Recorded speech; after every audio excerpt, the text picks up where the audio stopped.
എന്നാൽ അപ്പോഴാ ഭാമിക എന്ന 18കാരി അവനെ തേടി വന്നത്, അവന്റെ കവിതകളെ തേടി വന്നത്. ചെറുപുഞ്ചിരിയോടെ സേതു പറഞ്ഞതും അയാളുടെ കയ്യിലുള്ള ശിവയുടെ പിടിമുറുകി.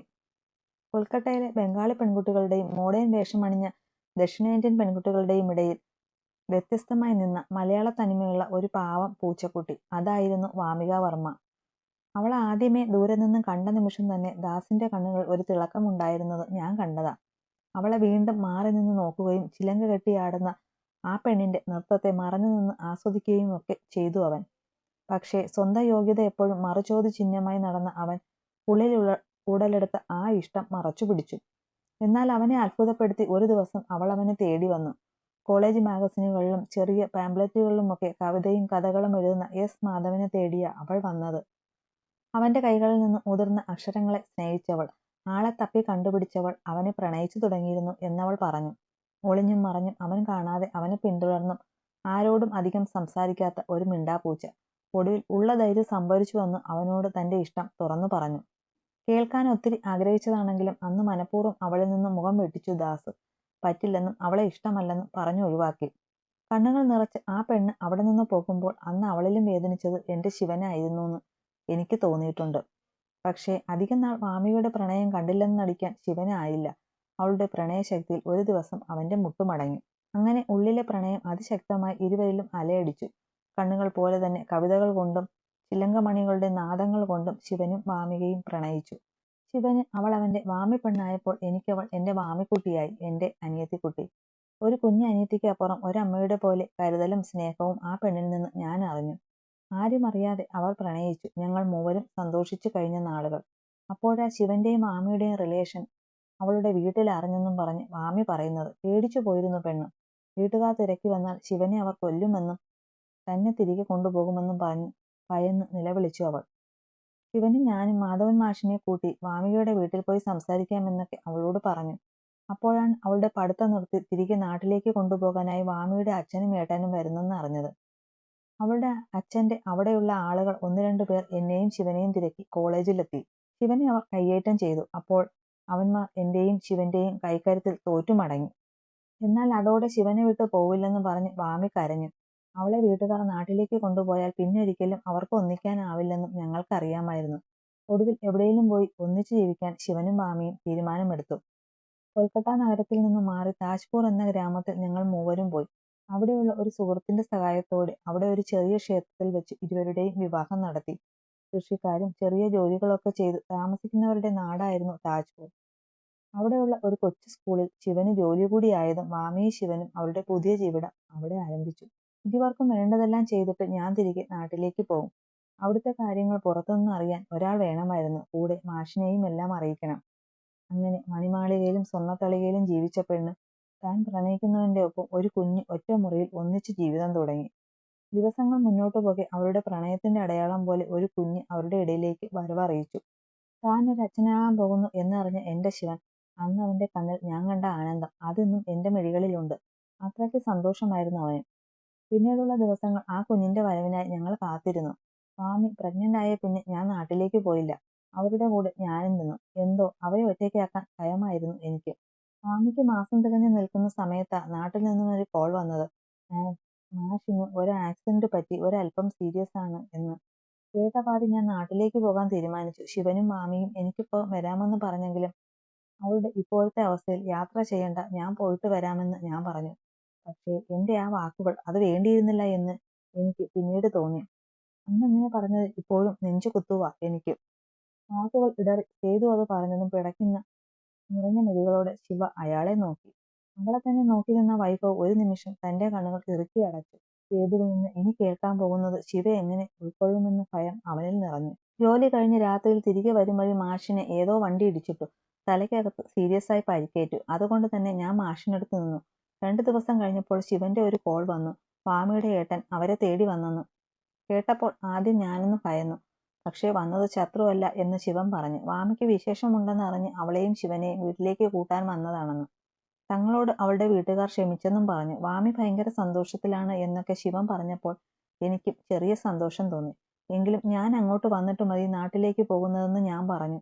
അവനത് സമ്മതിക്കുകയും ചെയ്തു. പിറ്റേന്ന് മാഷിന് കൂടുതലായി. ഒരു അറ്റാക്കിന്റെ രൂപത്തിൽ മാഷ് അങ്ങ് പോയി. ആ വിവരം ശിവനെ അറിയിക്കാനായി ഞാൻ വിളിച്ചു. പക്ഷേ അവനെ കിട്ടിയില്ല. ഒരുപാട് ട്രൈ ചെയ്തു. ഒടുവിൽ അവിടെയുള്ള ഞങ്ങളുടെ സുഹൃത്തിനോട് തിരക്കി. അപ്പോഴാ അറിഞ്ഞ് വാമിയുടെ അച്ഛനും ആങ്ങളെയുമൊക്കെ അവിടെ വന്നെന്നും ശിവനെയും വാമിയെയും അവർ കൂട്ടിക്കൊണ്ടു പോയെന്നുമൊക്കെയാണ് എനിക്കറിയാൻ കഴിഞ്ഞത്. എൻ്റെ ഉള്ളം നാന്തി. ഞാൻ വന്നിട്ടേ പോകൂ എന്ന് എന്നോട് വാക്കു പറഞ്ഞ ശിവൻ അത് തെറ്റിക്കില്ലെന്ന് എനിക്കറിയാം. പിന്നെ എന്തോ പെട്ടെന്ന് സംഭവിച്ചതെന്ന് ഞാൻ ഓർത്തു. പിന്നെ അധികം കാത്തില്ല. മാഷിന്റെ അന്ത്യകർമ്മങ്ങളൊക്കെ ഞാൻ തന്നെ ചെയ്തിട്ട് ഞാൻ വേഗം കൊൽക്കട്ടയിലേക്ക് തിരിച്ചു. ഒരു വൈകുന്നേരം ഞാൻ താജ്പൂരിലെത്തി. അപ്പോൾ എനിക്കറിയില്ലായിരുന്നു അന്ന് ആ രാത്രിയിൽ എനിക്ക് എൻ്റെ ശിവനെയും വാമിയെയും നഷ്ടമാകുമെന്ന്. ഇടറിപ്പോകുന്ന സേതുവിന്റെ വാക്കുകൾ കേട്ടു നിന്നവരെ എല്ലാം നടുക്കത്തിലെത്തിച്ചു. അപ്പോഴും ശിവയുടെ ചുവന്ന മിഴികൾ അവളുടെ അച്ഛന്റെ മുഖത്തു നിന്ന് അണുവിട ചലിച്ചിട്ടില്ലായിരുന്നു. ശിവയും വാമിയും താമസിച്ച ആ വീട്ടിൽ ആദ്യം പോയി. ഇരുവരും അവിടെ ഇല്ലായിരുന്നു. ഞങ്ങളുടെ കൂട്ടുകാരൻ ഭൂപേഷ് പറഞ്ഞ അറിവിൽ അവരെ രണ്ടുപേരെയും വാമിയുടെ അച്ഛനും ആങ്ങളമാരും ആണ് കൊണ്ടുപോയേ. അവര് പോകാൻ സാധ്യതയുള്ള ഇടങ്ങളൊക്കെ ഞങ്ങൾ തിരക്കി. അവിടുത്തെ ലോഡ്ജിലും വാമിയുടെ അച്ഛന്റെ അവിടെയുള്ള സുഹൃത്തിന്റെയും ഒക്കെ വീട്ടിൽ. ഭൂപേഷ് പറഞ്ഞത് വെച്ച് അവരെ തലേ ദിവസം രാവിലെ വരെ അവിടെ കണ്ടിരുന്നു. അതുകൊണ്ട് അവർ എന്തായാലും നാട്ടിലേക്ക് പോയിട്ടില്ലെന്ന് ഞാൻ ഉറപ്പിച്ചു. അങ്ങനെ അറിയാവുന്ന ഇടങ്ങളിലൊക്കെ തപ്പി. ഒടുവിൽ വീണ്ടും ഭൂപേഷിന്റെ ഒരു ലോക്കൽ സുഹൃത്ത് വഴി അറിഞ്ഞു വാമിയെ അവിടെയുള്ള ഒരു ചെറിയ ഹോസ്പിറ്റലിൽ അഡ്മിറ്റ് ആക്കിയെന്ന്. ഓടിയണച്ച് ഞാനും ഭൂപേഷും കൂടി അവിടെ എത്തിയെന്ന് ഹോസ്പിറ്റലിൽ നിൽക്കുന്ന വാമിയുടെ അച്ഛനെയും ഒന്ന് രണ്ടു പേരെയും കണ്ടു.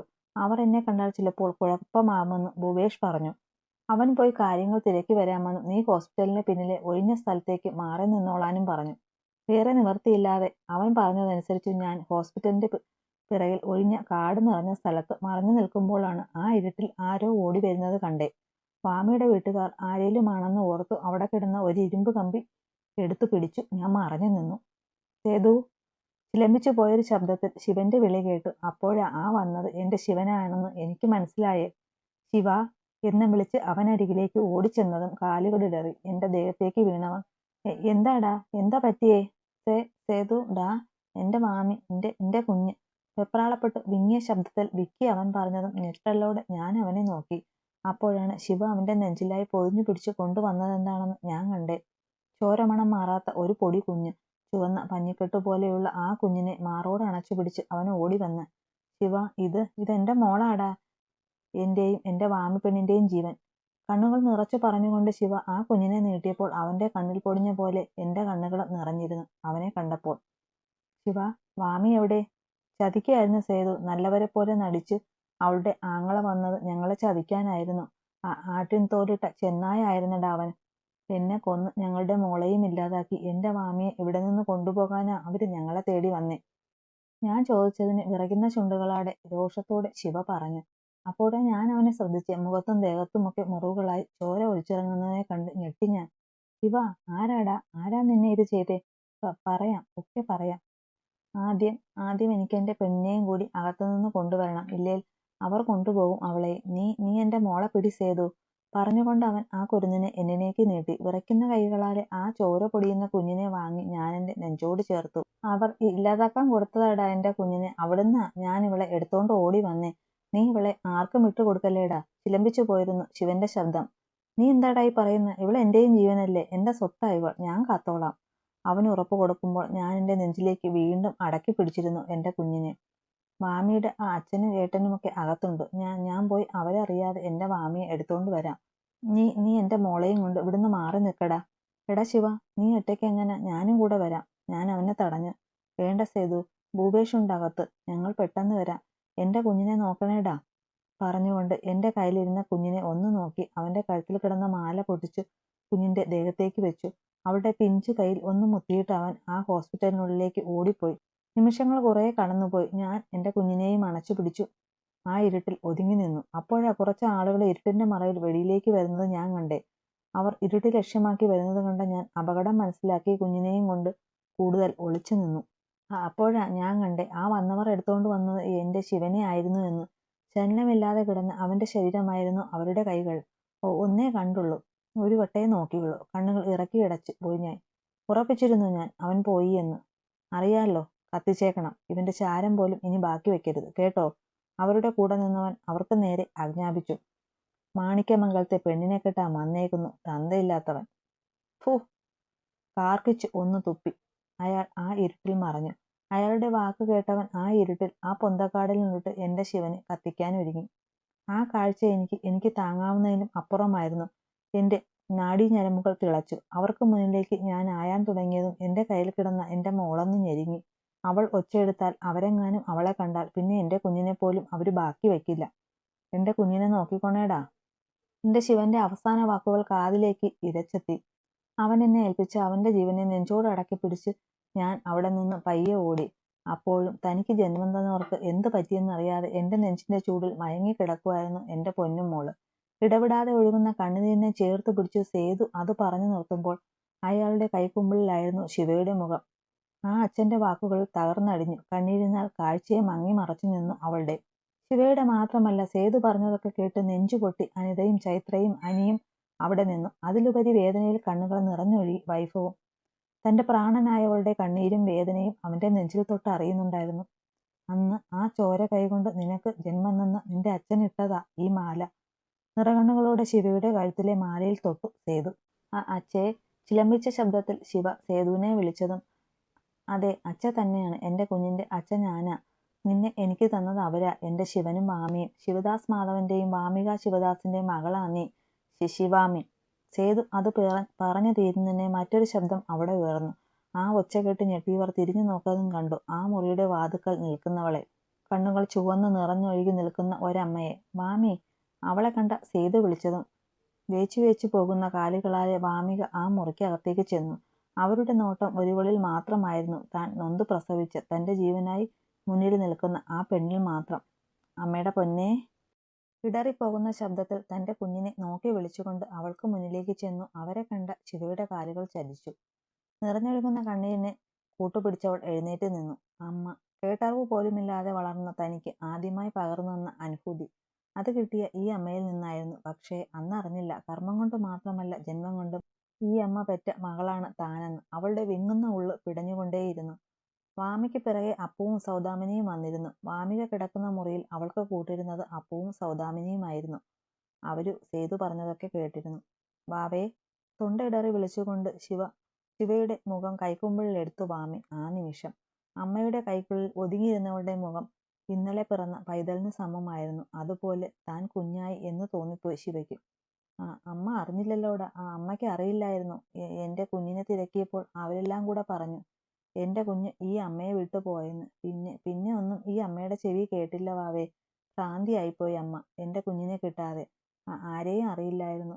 ഒന്നും ഓർമ്മയില്ലായിരുന്നു കണ്ണ. ഇപ്പോ ഈ നിമിഷം വരെ. എൻ്റെ ശിവേട്ടൻ്റെ ചോരയാ. അമ്മ ഒന്ന് ശരിക്ക് കാണട്ടെ. ഇടതടവില്ലാതെ ഒഴുകുന്ന കണ്ണുകൾ കൊണ്ട് ചിരിച്ചും കരഞ്ഞും വാമികയുടെ കണ്ണുകളും കൈകളും എല്ലാം ശിവയിലൂടെ ഓടി നടന്നു. ആദ്യമായി കാണും പോലെ ആ അമ്മയുടെ സ്പർശന ചൂടിൽ ശിവയുടെ ശരീരം വിറകൊണ്ടു. ബലം നഷ്ടമാകും പോലെ ഒക്കെ തോന്നി അവൾക്ക്. സേതുട്ടാ, നോക്കിക്കേ, എൻ്റെ മോളാ. കണ്ടോ എൻ്റെ കുഞ്ഞ് എന്തോരം വലുതായെന്ന്. നോക്കിക്കേ, വലിയ പോക്കായി. സേതുട്ടന് ഓർമ്മയുണ്ടോ പണ്ട് ഇവൾ എൻ്റെ വയറ്റിലുള്ളപ്പോൾ എൻ്റെ ശിവേട്ടൻ കളിയാക്കിയത്? എന്നെപ്പോലെ ആവും നമ്മുടെ വാവ. അവൾക്ക് പൊക്കമില്ലാതെ കുഞ്ഞ് അമ്മിക്കല്ല് പോലെ ഇരിക്കുമെന്ന് പറഞ്ഞ് എന്നെ കളിയാക്കിയത് ഓർമ്മയുണ്ടോ സേതുവേട്ടന്? ശിവയെ ചേർത്ത് പിടിച്ചുകൊണ്ട് ബെഡിലിരിക്കുന്ന സേതുവിനെ നോക്കി വാമി ചിരിച്ചുകൊണ്ട് ചോദിച്ചതും നിറഞ്ഞ കണ്ണുകൾ കൊണ്ട് തന്നെ ചിരിയോട് തലയാട്ടി സേതു. കണ്ടോ, എൻ്റെ കുഞ്ഞിന് അവളുടെ അച്ഛൻ്റെ പൊക്കാ കിട്ടിയിരിക്കുന്ന. നോക്കിയേ, നീക്കൊന്ന് എത്തുന്നു പോലുമില്ല. കെട്ടിപ്പിടിച്ചു പറയുന്നതിനൊപ്പം വലത് കൈ പൊക്കി ശിവയുടെ നെറുകയിൽ തലോടുന്നുണ്ടായിരുന്നു വാമിക. ആ കാഴ്ച ഒക്കെയും നിറകണ്ണുകളോടെ അല്ലാതെ കണ്ടു നിൽക്കാൻ അവിടെ നിന്നവർക്ക് ആർക്കുമായില്ല. അമ്മേ. പെട്ടെന്ന് ശിവയുടെ ചുണ്ടുകൾ വിറയലോടെ മന്ത്രിച്ചതും വാമി ഒന്ന് നിശ്ചലമായി. എന്താ വിളിച്ചേ? വാമിക കേണു. അടുത്ത നിമിഷം ഹൃദയം പൊട്ടും പോലെ വിങ്ങിപ്പൊട്ടിക്കൊണ്ട് അമ്മേ എന്ന് ഉച്ചത്തിൽ വിളിച്ചു. വാമികയെ ഇരു കൈകൊണ്ടും പുലുകി പുണർന്നു ശിവ. എൻ്റെ പൊന്നുമോളെ. വാമികയും തൻ്റെ കുഞ്ഞിനെ ഇറുക്കി പിടിച്ചു പൊട്ടിക്കരഞ്ഞു. ഒരു ആയുഷ്കാലം മുഴുവൻ നഷ്ടമായ ആ അമ്മയുടെയും മകളുടെയും സ്പർശനം, വാത്സല്യം ഒക്കെ നിറഞ്ഞു തുളുമ്പി ഒരു കണ്ണീർ കടൽ പോലെ. ഇരുവരും പൊട്ടിക്കരഞ്ഞു. പെട്ടെന്ന് ശിവയ്ക്ക് വല്ലാത്ത ശ്വാസം വിലങ്ങും പോലെ തോന്നി. കണ്ണുനീർ കൊണ്ട് മൂടിയ കണ്ണുകളിൽ ഇരുട്ട് കയറി. അമ്മയെ പുണർന്നു നിൽക്കുന്ന കൈകൾക്ക് ബലം നഷ്ടമായതുപോലെ അവൾ വാമിയിൽ നിന്ന് അടർന്നു. അടുത്ത നിമിഷം കണ്ണുകൾ മാടി അണഞ്ഞു അവൾ ബോധമറ്റ് താഴേക്ക് വീഴാൻ തുടങ്ങി. എന്നാൽ പെട്ടെന്ന് തന്നെ പ്രിയപ്പെട്ടവന്റെ ഇരുകരങ്ങൾ അവളെ താങ്ങിയെടുത്തു. തന്റെ നെഞ്ചോട് ചേർത്തിരുന്നു. തന്റെ വീട്ടിലെ മുറിക്കുള്ളിൽ ചാരു കസേരയിൽ കണ്ണുകൾ അടച്ച് ചാരിയിരിക്കുകയാണ് വിദ്യ. പെട്ടെന്ന് അകത്തേക്ക് കയറി വന്ന അഞ്ജലി മുറിയിലെ ലൈറ്റ് ഓൺ ചെയ്തു. വെട്ടമടിച്ചതും കസേരയുടെ ആട്ടമൊന്ന് നിർത്തി കണ്ണുകൾ തുറന്ന് വിദ്യ മകളെ ഒന്ന് നോക്കി. അമ്മ എന്തൊരു ഇരിപ്പാ ഇങ്ങനെ ഇരിക്കുന്നത്? 2 ദിവസം കഴിഞ്ഞ് മുത്തച്ഛൻ ഹോസ്പിറ്റലിൽ കിടക്കാൻ തുടങ്ങിയിട്ട് അവിടെ വരെ ഒന്ന് പോയി കാര്യങ്ങളൊക്കെ ഒന്ന് തിരക്കാൻ തോന്നുന്നില്ലേ അമ്മയ്ക്ക്? അഞ്ജലി ദേഷ്യത്തിൽ ചോദിച്ചതിന് കൂർപ്പിച്ചൊരു നോട്ടമായിരുന്നു വിദ്യയുടെ മറുപടി. അമ്മ ഇങ്ങനെ എന്നെ നോക്കി പഠിപ്പിക്കണ്ട. നാളെ രാവിലെ ഞാൻ ആരതിയും കൂട്ടി ഹോസ്പിറ്റലിൽ പോകും. അമ്മയോട് എത്രയായി പറയുന്നു അവിടെ വരെ പോകാനെന്ന്? കേൾക്കുന്നില്ലല്ലോ. ഇനി ചോദ്യം പറച്ചിലും ഒന്നുമില്ല. ഞാനും അവളും നാളെ പോകുക. അമ്മയ്ക്ക് വരണമെങ്കിൽ ഞങ്ങളുടെ കൂടെ വരാം. അമ്മയോട് ദേഷ്യത്തിൽ പറഞ്ഞിട്ട് അഞ്ജലി തിരിഞ്ഞതും നീ പോകില്ല അഞ്ജലി. പെട്ടെന്ന് വിദ്യയുടെ ശബ്ദമുയർന്നു. അഞ്ജലി തിരിഞ്ഞു നോക്കി. ഞാൻ പറയാതെ ഈ വീട്ടിൽ നിന്ന് ആരും ഹോസ്പിറ്റലിലോ മാണിക്യമംഗലത്തോ പോകില്ല. മനസ്സിലായോ? അത് അമ്മേ, ചിറ്റയും കാർത്തികയും ഒക്കെ പോയി. അപ്പൊ അമ്മേ, നമ്മളും ഒന്നും പോവേണ്ടല്ലേ? ഒന്നുമില്ലെങ്കിലും മുത്തശ്ശനെ ഓർക്കണ്ടേ? വിദ്യയുടെ നോട്ടത്തിലും പറച്ചിലും ഒന്ന് ഭയന്ന അഞ്ജലി ഇത്തിരി പതർച്ചയോടെ ചോദിച്ചു. എനിക്ക് അച്ഛനായിട്ടാ മാണിക്യമംഗലത്തെ ശേഖരവർമ്മ നിനക്ക് മുത്തശ്ശനായത്. അപ്പോ ഞാൻ കഴിഞ്ഞിട്ടേ നീ ഉള്ളൂ. എനിക്കില്ലാത്ത സ്നേഹമോ സഹതാപമോ നിനക്ക് വേണ്ട. മനസ്സിലായോ അഞ്ജലിക്ക്? അത്യുച്ചത്തിൽ മുഴങ്ങുന്ന ശബ്ദത്തിൽ താക്കീതോടെ വിദ്യ മകൾക്ക് നേരെ ഒന്ന് അലറി. അമ്മയുടെ ഇതുവരെ കാണാത്ത ഒരു രൗദ്രഭാവം കണ്ട അഞ്ജലി വിറച്ചുകൊണ്ട് തലയൊന്ന് ആട്ടിയിട്ട് വേഗം റൂമിൽ നിന്നിറങ്ങി. തുറന്നു കിടന്ന ആ മുറിയുടെ വാതിൽ പതിയെ ചാരിയിട്ടു. അഞ്ജലി പോയതും അതിയായ ദേഷ്യത്തോടെ വീണ്ടും ഇരുന്ന കസേരയിലേക്ക് ചാരി ആടാൻ തുടങ്ങി വിദ്യ. കോപം ജ്വലിച്ചു നിൽക്കുന്ന അവളുടെ കണ്ണുകൾ അപ്പോൾ ഭാമിക മാത്രമായിരുന്നു.